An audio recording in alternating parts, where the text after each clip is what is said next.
nay con sai lầm quá nhiều phải không cha? Bởi con chẳng nghe lời bố dạy mà toàn ham chơi. Ngày đêm cha lo lắng lặng nỗi lo dần, người thân biết bao sương sầu khó khăn vì thương con mãi thôi không hề than phiền. Vậy mà con vẫn chẳng biết suốt ngày ăn chơi chơi, còn sao dung với lại đám bạn mà dậy ngày đến thôi. Giờ con xin lỗi con đã sai rồi mà chẳng có cha về. Con sao thương cha mãi thôi, sai lầm quá rồi. Cả cuộc đời này con không tha thứ cho bản thân mình vì đánh mất cha. Chỉ cần cha tôi con không mong ước sao rời cha.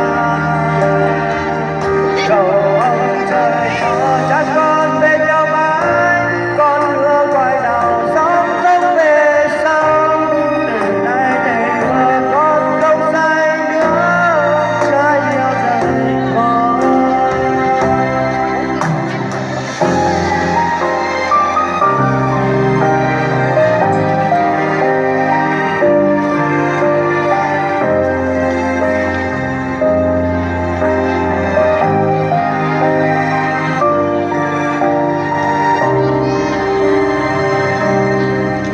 Vậy mà con vẫn chẳng biết gì suốt ngày ăn chơi, giao du với lại đám bạn và dạy ngày đến thôi. Con xin lỗi con đã sai rồi mà chẳng có cha về. Thương cha mãi thôi, sai lầm quá rồi.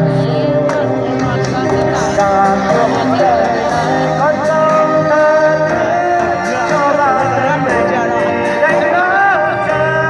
Chỉ cần cha tôi con không mong ước sang rời nhà.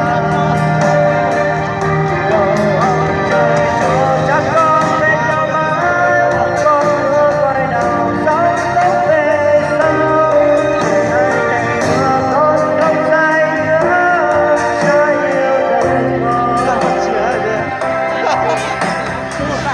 Đời này con không tha thứ cho bản thân mình vì đánh mất cha. Chỉ cần cha tôi con không mong ước sang giàu với cha. Cầu ông trời cho cha con bên nhau mãi, con hứa quay đầu sống tốt về sau. Nay thề hứa con không sai nữa, cha yêu đời con. Từ nay về sau con không sai nữa, cha yêu